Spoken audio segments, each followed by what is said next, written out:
A workshop on migration, resettlement and climate change took place in Hanoi on September the 24th. The event attracted the participation of Vietnamese policymakers, local and international scientists. The workshop was jointly organized by the United Nations Development Programme or UNDP and Vietnam's Ministry of Agriculture and Rural Development. An important part of the event was a report on Vietnamese policies regarding migration, resettlement and climate change. The paper was jointly compiled by the United Nations and Vietnamese government agencies. According to Vietnam's national census cited in the report, 6.6 million people migrated between 2004 and 2009, given the total population of 86 million. In 2009, registered immigrants accounted for 1/5 of Hanoi's population and 1/3 of Ho Chi Minh City's population. The report says more and more people are migrating due to climate change in Vietnam and around the world. Bộ Nông nghiệp cũng như là cơ quan Cục Kinh tế Hợp tác Phát triển Nông thôn của chúng tôi đang tổ chức triển khai để sắp xếp lại dân cư, giảm thiểu những cái khó khăn, những cái thiệt hại do những cái thiên tai thời tiết, do những cái tác động của biến đổi khí hậu đối với lại khu vực dân cư. Từ đầu năm đến giờ thì cũng xin thông báo các vị đại biểu là chính phủ tổ chức rất nhiều các hội nghị để bàn vấn đề này. In this context, UNDP, IOM, UNFPA and our national partners have completed a joint policy discussion paper on migration, resettlement and climate change that will be presented today. The UN hopes that this paper provides policymakers as well as practitioners at national, regional and local levels with practical knowledge and analytical information with regards to climate change, adaptation, migration and resettlement. The paper is also meant to inform policy debates as well as programming in Vietnam in order to strengthen climate change action and ensure sustainable human development of the vulnerable population groups. The report includes recommendations for Vietnam to improve migration and resettlement to cope with climate change. At the workshop, delegates also discussed the construction of housing capable of withstanding climate change and social welfare programs for migrants, particularly due to climate change.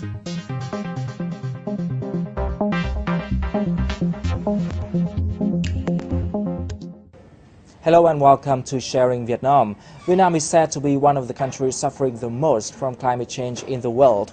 Climate change is affecting many aspects of life in Vietnam, including migration and resettlement. And today we will discuss this issue with Mr. KOOS NEEFIES, the UNDP policy advisor on climate change. So good morning, Mr. NEEFIES. Thank you very much for joining us today. First of all, how do you describe the importance of the report by UNDP regarding migration and resettlement related to climate change in Vietnam?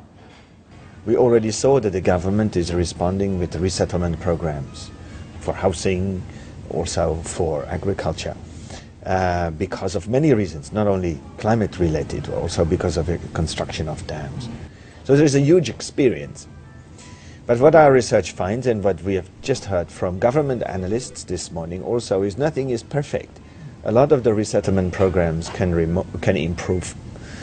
The migrants who are temporary migrants to other rural areas or to cities are not fully capable of taking part in all the social services. We know that. However, what we are now finding and saying, climate change is making things worse. It means everybody needs to work harder to support the migrant population, to improve further the resettlement programs. So we think it is extremely important for the present. We think it's even more important for the future, because climate change is gradually becoming worse. What are some observations in the report regarding the current situation of migration and resettlement due to climate change here in Vietnam? Well, to start with the resettlement aspects of it, we believe that the resettlement policies that are currently quite diverse need to be more strongly coordinated. They need to improve further in terms of the livelihoods focus, That means people can be moved to a place where they can live and where they may even have access to services, but they must also get access to livelihoods. Doesn't need to be farming per se, but markets. So that is one key consideration that is critical. We believe that that can be achieved by, for example, having a more extensive participation of people in the resettlement programs from the start to the finish, to the end of it. That there is better consultation, that there is more consideration for the various needs of people. On the migration side, I believe many people in Vietnam know that it is a difficult challenge to provide access to all migrants in the same, exactly the same way as people who have permanent residence somewhere. However, this is in the law. It is possible. It can be managed. And it means that we believe that in terms of support to migrants, if they have access to a range of services, credit, housing, etc., improves further, then that will benefit the Vietnamese economy ultimately, because you provide more security to the migrant population. That means they can save and invest better. They will become, therefore, also more productive members of society.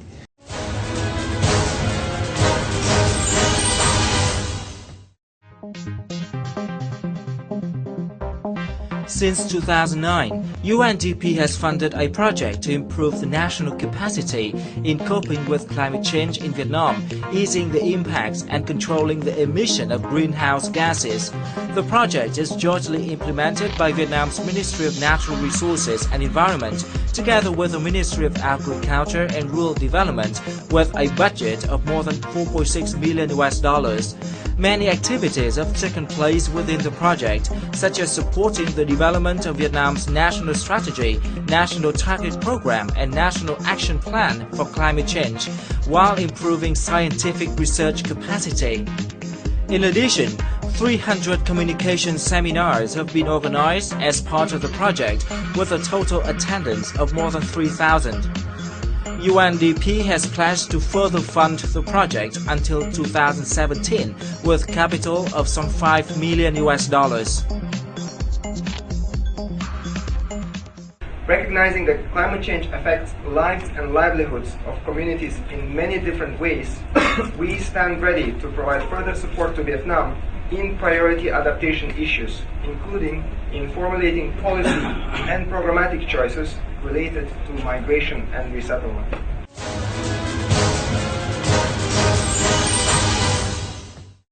In your opinion, what are the major shortcomings and challenges of Vietnam in dealing with climate change at the moment? Well, one of the biggest challenges of the government is to conceive, to understand in a very concrete way how then will you mainstream or integrate climate change. For example, climate change adaptation. I give you one example. UNDP and ADB are supporting the local authorities in a number of provinces and the Ministry of Agriculture, as well as Ministry of other ministries, to find ways of climate proofing of infrastructure. This means the question is, how much stronger or higher or wider should a bridge be for it to be capable of withstanding the pressures of climate change? This is received well by the government, by different government agencies. Now that we are trying to do this, it is extremely complex to discuss, to agree, to be sure by how much percent this bridge should become stronger in what way. That then needs to be regulated. So, in other words, there is a lot of research required before we know for sure whether it is 5% or 10% or 20%. So this is a very complex challenge. Now, the government needs to invest in that. We need to invest in that, and we are trying. We is the international community. And then ultimately needs to be regulated as well as enforced. Mr. NEEFIES, as far as I know, the United Nations have been working with Vietnam for quite a number of years now to deal with climate change issues. So how do you describe some results of the cooperation so far? Well, we are very pleased to work actively with so many ministries, agencies and also other non-governmental organizations in Vietnam on the different topics that we are touching upon today. Of course, we work on climate change with the Ministry of Agriculture, Ministry of Natural Resources and Environment, but also with the Ministry of Planning and Investment and others. We work more and more on climate change adaptation. The International Organization for Migration, the other UN organizations also work with the Ministry of Social Affairs, with the Ministry of Home Affairs, with different other agencies. And we believe that this very broad cooperation is successful in the past, was successful in the past, and must now be mobilized in order to make sure that climate change adaptation is integrated everywhere. UN organizations, almost all, as far as I know, have their own internal climate-related or climate change mainstreaming policies already. They are promoting that with the various national partners. If I may say, one key strategic choice that I believe the UN is sometimes making and hopefully the government considers is to engage in particular young people in this. Young students, not just at secondary schools, also students at universities and young graduates who come from there, young professionals. Because climate change is a long-term issue, it will affect their lives, and they tend to be actually more aware than people of my age and older. And I believe it is strategically very important that this is further reinforced in education at all levels, and that the development of these concrete measures that I'm talking about happens in a participatory manner, that you consult with young people also. And finally, could you reveal some plans of the United Nations in cooperating with Vietnam, particularly Vietnamese young people, to tackle climate change in the coming time? In fact, UNDP is only supporting some other UN organizations who are focused on young people. We have supported UNICEF, and UNICEF is working with the Ministry of Social Affairs, for example, and they have very interesting consultations with young people who articulate these kinds of concrete measures.